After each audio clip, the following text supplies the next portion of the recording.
Hey guys, what is going on? My name is Infinite, and so today we're going to be talking more about World War II.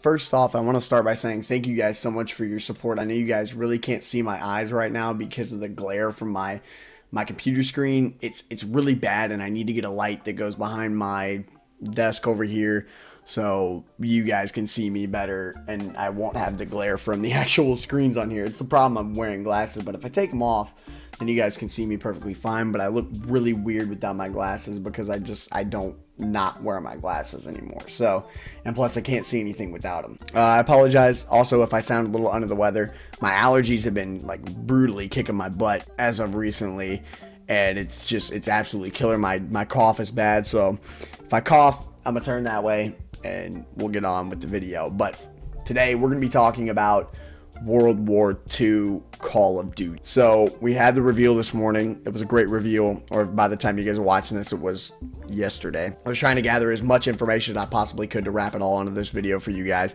and make it, you know, like your one-stop shop for all the information that we actually have.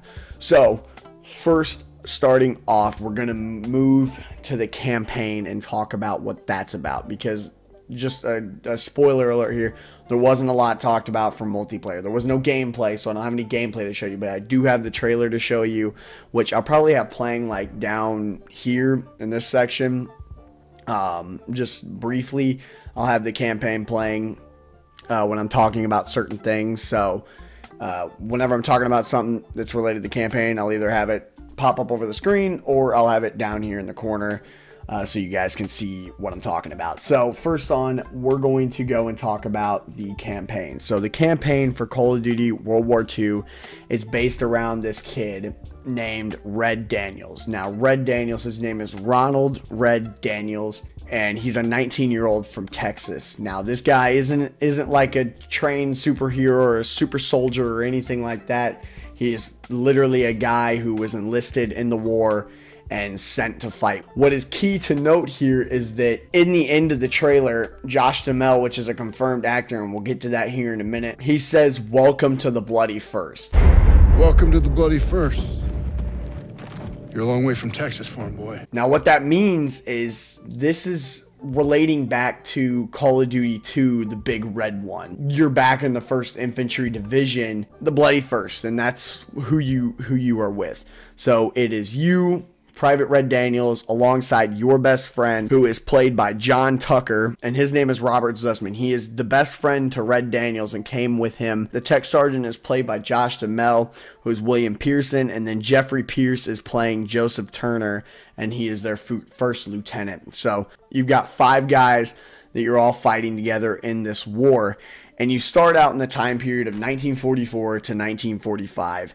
And you're in Europe. The entire game is based inside of Europe. So you're going to be fighting through all of Europe. You're going to storm the beach on Normandy on D-Day. You're going to fight through the Hurricane Forest. And I have some excerpts on the 2 campaign missions that we know of, some details of these 2 first missions. So for Normandy, which is the first mission that you'll be playing, you're inside a Higgins landing boat, and then your squad will storm the Omaha beach in a visceral audio-visual experience unlike any D-Day landing experienced in a game to date. You and your fellow soldiers must overcome the enemy defenses to serve as the tip of the spear for the Allied invasion. So that means this is where the campaign starts, and you're going to fight your way through the front lines. So then you go to the Hurricane Forest. Inside of that forest, you're on the German border where the Allied forces have engaged in devastating encounters. In the heat of the battle, the German army uses tree burst bombs that detonate at treetop level that will now shower the soldiers with wooden shrapnel.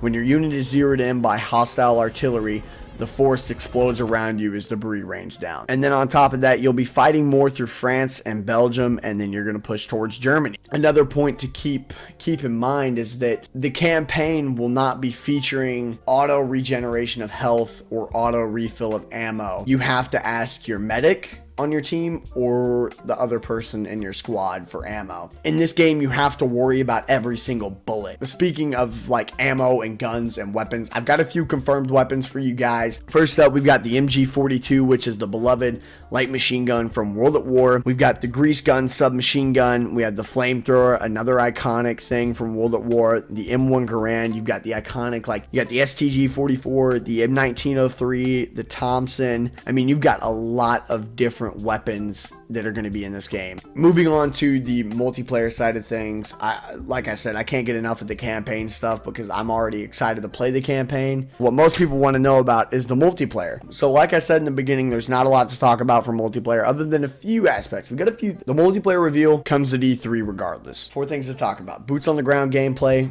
war mode, divisions, and headquarters. As you guys know, it's boots on the ground. No jetpacks, no flying through the air. We're going back to boots on the ground, fast-paced, heart-pumping, intense, run and gun. Use your strategies that you've learned throughout the other Call of Duties through pre-Black Ops 2 era, and learn Call of Duty as it was meant to be played. Another thing that they talked about is war mode. Now, war mode is an allied versus Axis clash, where it's basically team-driven gameplay and you have to actually fight for the strategic objective. So from what I remember war being like, you had to capture so many points on the map and you were basically pushing the forces back like actual war, and you can capture so many positions, and then once you lose your last position, kill off the rest of the enemy team, and then you win. So basically, Divisions is a new approach to your multiplayer progression. So it's a new approach to how you create a class and your character customization as you enlist in a division and then you progress through the ranks. So my thought is you can pick your division, but if you switch to another division, I'm guessing from the way that they're talking about it, you lose your creative class stuff. You have to go back down to level 1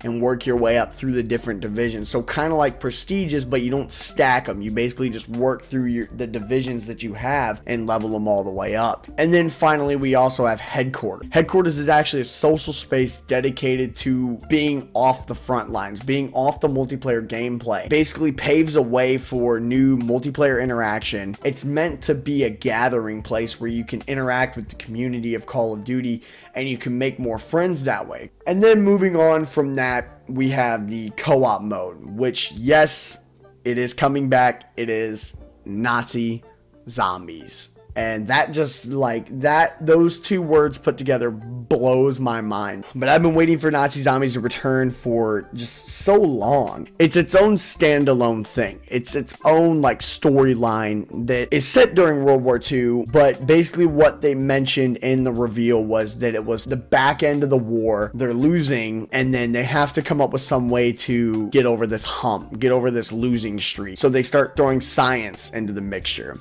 And what they create is the Nazi zombie. Other than that, guys, that's pretty much all I have for you as of today.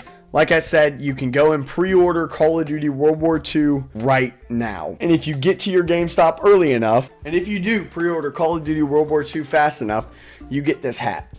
Now this hat, wow, I put that on completely crooked. But this hat is actually the World War II Call of Duty cap that I talked about in one of my other videos. So I actually have one now because this was a pre-order bonus. I was one of the first people in my town to actually pre-order the game and get one of these. There were only 13 of them in my store. So make sure if you want one of these hats, they're limited edition, to go and get one right now by pre-ordering the game. You can pre-order Digital Deluxe for $100. You can pre-order the Pro Edition for $100, which has the collectible steelbook and the the in-game disc. And then you can also just get the regular game for $60. So, anyways, you guys, that's going to do it for the video. I hope you guys did enjoy. If you did, be sure to smash the thumbs up button and help let me know if you are excited for Call of Duty World War II or not. Thumbs up for yes, thumbs down for no. And drop me a comment letting me know what your favorite thing about Call of Duty World War II is going to be. Anyways, guys, that's going to do it for me. Let your life be infinite, and I'll talk to you guys later.